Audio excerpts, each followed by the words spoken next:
Welcome to my world. 2 escargot, pate, frisee, 2 green salads. Okay, lamb chops, steak frites. Shouldn't you be doing something? 2 smoked filet and a pepper steak. Come on, make the dessert. Chocolate tart, please. As a cook, tastes and smells are my memories. Now I'm in search of new ones. So I'm leaving New York City and hope to have a few epiphanies around the world. And I'm willing to go to some lengths to do that. I'm looking for extremes of emotion and experience. I'll try anything. I'll risk everything. I have nothing to lose. Vietnam. It's beautiful. It's dreamlike. It's exotic. It has a very sensuous nature. It's an intoxicating place to be. You can see why generations of Frenchmen and Americans went insane here. But frankly, I've got the whole insanity thing down. I'm here to experience the flavors and textures of Vietnamese cuisine, from everyday fare to the wildly exotic, and maybe a little taste of the French influence. On first arrival, it is just sheer excitement. Ho Chi Minh City is a real throng of people. People are in constant motion. It's a little intimidating at first. It's amazing what people could fit on 2 wheels. Whole families all squeezed onto a tiny little motorbike. Like in New York, we're more like this. Basically taxis, scooters, and little 2-stroke motorcycles. Traffic flows at inexplicable and wondrous patterns in space. Walking here is a challenge. You gotta be awake. Off to the market. Look at some hooves and snouts. The markets are always wonderful places to sample all the local fare, and I'm on the hunt for the ever-popular hot vin lan, fetal duck egg. But first, I've got to make it across the road. After the guy, wait up on it. Hang on. Watch your back. All right. Dodging this traffic makes running through the defensive line of the New York Giants look like a stroll through the park. It is suggested that this road is one way. Watch your back. Ben Thanh Market is the central marketplace in Saigon, the largest and busiest in the city. We enter the market through the live poultry section. Nothing like the smell of poultry excrement and fear. The smell of a lot of live poultry, a lot of food cooking, makes a rather heady mix. Actually, it smells better than the live poultry market in New York. A lot better. Americans, we see our poultry, we see our meat in neat plastic-wrapped packages in the supermarket. We don't have to smell it, we don't have to look at its face. The Vietnamese understand that this started out as a live creature. In fact, it still is a live creature until just before dinner time. It seems like a panorama of cruelty at first, but in some ways, it's more honest than our system. Somewhere in this maze of food is the duck egg I'm looking for. There are food stalls, each food stall specializing in different aspects of Vietnamese day-to-day working-class cuisine. Getting hungry. Bowls of pho, which are noodle soups, some made with beef and pork, others with seafood. Some are spicy with different kinds of stocks, cilantro, chilies, and other garnishes. A little lime, some sprouts and greens. Maybe we'll have a spring roll. Places that specialize in spring rolls or beef or chicken on a stick. Fruit juices. Sweet. And in every case, it's spectacularly fresh. Smells good. Very spicy. Time and time again, you're struck by how proud each vendor is. They want you to try their food. Oh, that's great. Next. Here it is. Hot vin lan. Fetal duck egg. One hot vin lan? Sold and consumed on the street and in stalls. It's a popular Vietnamese snack, especially for men who believe it enhances virility. It's hot. It's a duck embryo, matured past half-term, then soft-boiled. Any takers? It's a difficult dining experience. The vaguely feathery, furry-looking bits here are actually not bad. I don't think I'll be having another, though. I think it's back to croissant tomorrow. I don't think I'll be making that a breakfast staple. I don't think I'll be adding that to, a little special K, milk, bacon, and fetal duck egg. Beaks and feathers first thing in the morning may have been a bit ambitious. I'm in need of something to settle my stomach. I hook up with a cyclo driver who assures me he has just the remedy. Now, most of the cyclo drivers, they're very proud and very happy about wherever it is they take you. They're all too eager to take you to their favorite restaurant, the best bowl of pho, run you around and show you the sights. But everyone seems to stare at you when you're sitting in this thing. You feel like a bit of a rube. Here comes Lord Jim, let's shake him down for some Don. So it's fun if you want to feel like a pasha or a visiting dignitary. Hello? Hello? I feel a little silly, actually. But I guess it's something everybody should do at least once.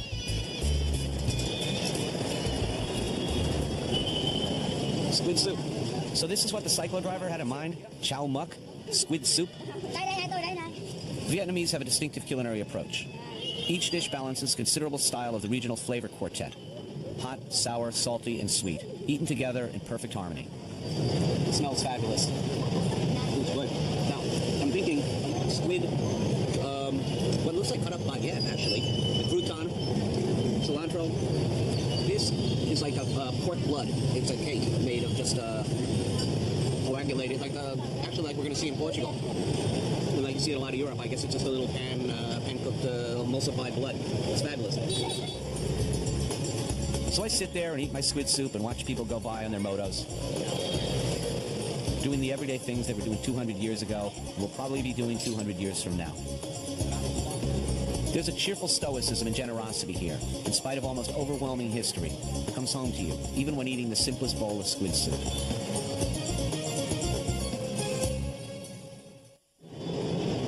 But it's remarkable. Look at this place. As night falls, every street in Saigon seems to be like Sunset Strip.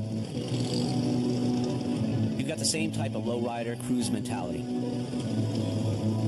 And the streets just completely fill up.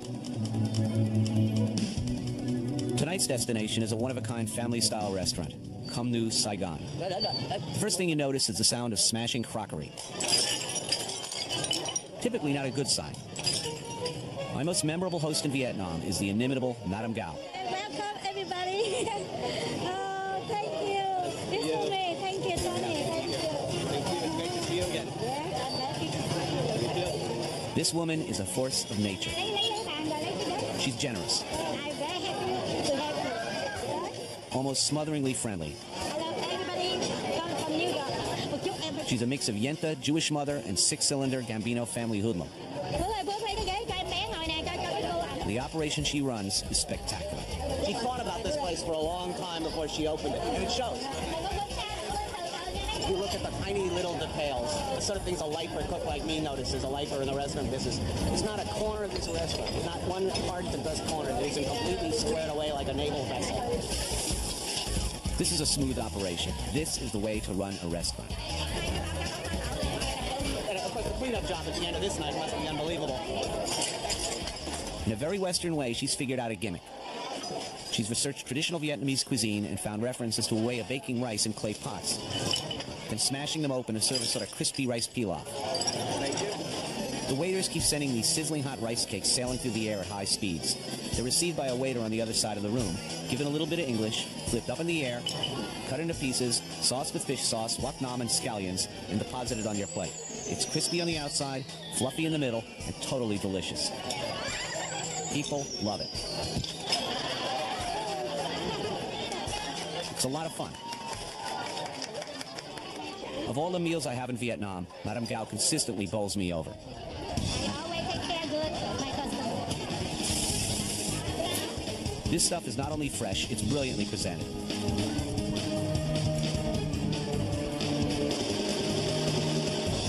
It's a full-on assault, you know, it's just an attack of brilliant colors. Lobster grilled and bathed in a sweet paprika sauce. Crabs stir-fried with sweet basil. Steamed tiger prawns. The ingredients she's using are really creative and really cute. Oh, zucchini flower, lovely. Zucchini blossom stuffed with ground pork, dipped in batter, and deep fried. So good. Fish soups. I've had a lot of fish soups, but this with the little cockles, tofu, and dill in a fish broth, it's really imaginative and powerful. Cuts of pork with tea-marinated, hard-cooked eggs. Sounds like a strange mix? It's not. Everything is so fresh here. It's crisp. Really strong, really powerful, really seductive flavors. This is the sort of food that Westerners who go to Vietnam time and time again come back raving about. Now, it's mind-blowing. It's the best example of what the Vietnamese do so well. Apparently every night it's like a holiday meal. Oh, yeah, look at this. A palate cleanser of chilled mango and custard apple. If you look around at how happy people are here, the expressions on people's faces. This makes me wish I had a bigger family so I could bring them all here. You see new arrivals coming in on motorcycles and motor scooters. They roll right through the dining room. Madame Gao is a terrifyingly attentive host. Are you happy? Every time you come to Vietnam, you have to call my restaurant. Okay, have a good night. Thank you so much. Okay. Don't forget me. I will never forget you. No. But a word of advice. If you're thinking about copying her rice and crockery gimmick, think again. I would not want to make an enemy of Madame Gao.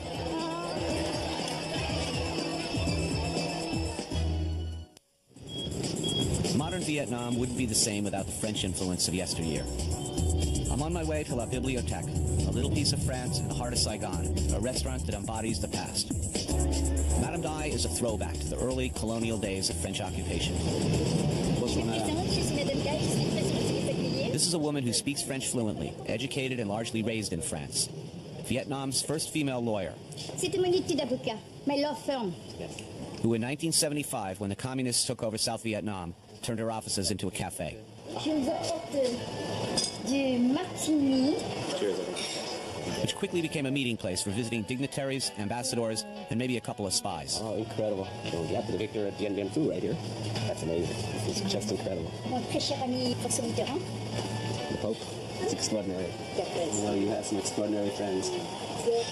Even after all these years, there's a whiff of aristocrat about her. Her kitchen speaks of days gone by. People that work with her, she mentioned that one was a nanny for her children. I suspect these women have been with her for decades.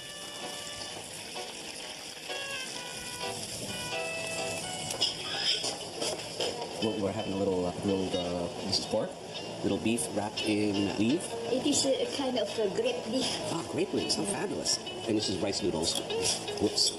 Lovely. And spring roll. Thank you. It's so wonderful. It's exactly what we need. We were walking around in the heat, overeating all day. This is so perfect. These are typical Vietnamese appetizers and entrees, presented in a little corner of France. This dessert is a classic creme caramel, strictly French. Now, this is a taste of my childhood. Guess I brought that Speedo along for nothing. You'll be carrying me out on a gurney. And of course, at the end of the meal, she decides to hit us with her special blend of snake wine. It's special preparation. I didn't expect her to come out with this big jar of snakes right after my creme caramel. Parfait, merci. Merci. And like so many things in Vietnam, if you drink it, it will make you strong. It's good. You're not. I get real strong in the next few weeks, let me tell you. Please come back soon. There's Madame Dai in her black dress and her hair pinned up, still speaking French, still in her parlor, with her books and photographs and her memories. It's yet one of many really remarkable places where you can reconnect with the past in Saigon. I'm starving. I could eat a snake. In fact, I could eat a palpitating snake heart. In fact, that's exactly what I'm going to do. One continually hears about the mythological stamina-giving quality of certain foods in Vietnam, and Cobra heart is one of them. Long Run restaurant literally translates to flavors of the forest. And you get flavors of the forest, all right. Roasted field mouse, lizard, chameleon, minced bat. What's a teal? What I'm going for is the famous live, palpitating Cobra heart. Come on, let's go. This is one of those things that you just got to do, right? I want the heart still beating, right? It's one of those cocktail party stories that's sure to turn Mom green. I don't like it that the waitresses are afraid of this. I wanted Cobra heart.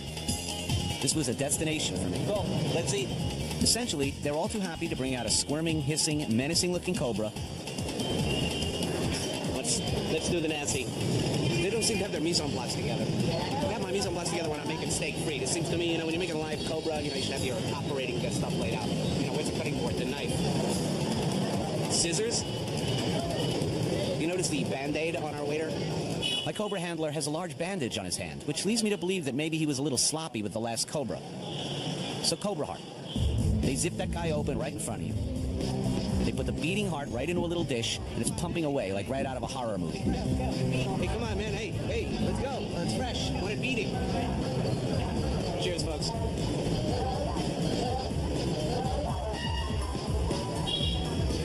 Feels strong. It kind of pumps on its way down, too. It's still ticking. Don't think this Cobra is going to waste. It's about to become a 5-course meal. Snake eating has long been a valued part of the medicinal repertoire of Vietnam. It makes you strong. Good, cook that up for me. Cut it in chunks, sear in pan, slow braise. Now this is impressive. I'm told that every part of the snake is going to be prepared into a different dish for me. Okay, let's have a shot. Cheers, look at you. Cobra heart makes you strong. Cobra blood makes you stronger. It kind of tastes like a bull shot, a Bloody Mary made with beef broth. Come on, Emerald, right here. Kick this up a notch.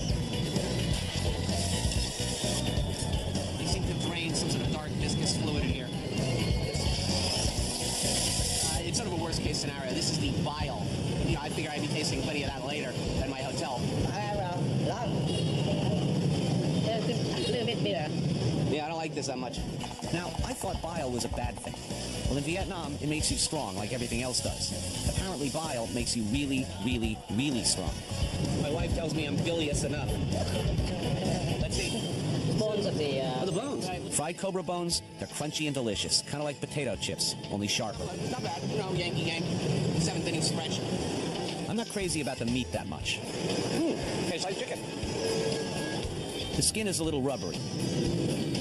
It's like sushi. The tripes, it's like eating condoms still in the packet. Not that I've done that. You can chew that all day. You're not getting anywhere with it. I swallowed it all. And of course, the obligatory Cobra soup. It looks like it's got some curry in it. It's like mulligatawny soup. It's terrific. How will I ever go back to like grilled cheese sandwich, Cheerios? What next? They brought this out very proudly. What the hell is that? An oversized tree grub squirming around in all its glory. Right. All right, he's pretty. What are we going to do with him? You know, I've already been gargling cobra bile, and they bring this along as course 2? Right, there's my grub. You know, the cobra guts aren't enough. I got to do this for the cause. Thanks. It's kind of crunchy on the outside and creamy in the middle. Imagine a deep-fried Twinkie, only smaller. You know, I don't think I'll be taking it back home. It kind of looks like Alien 7, The Revenge. I wouldn't call cobra or tree grub everyday local fare. Do they sell this at D'Agostino? Not yet. Eating them is a lot like some Western foods that the sophisticated eat without thinking. Bellon oysters, caviar, foie gras. Maybe eating snakes and worms only seems more outrageous because it's a different culture. All right. There are 4 or 5 touchstones of my Asian adventures. The palpitating cobra heart is a must-do. I'm not disappointed. It's exactly as exotic an experience as I'd hoped for, even a little scarier. And strangely enough, I am feeling strong.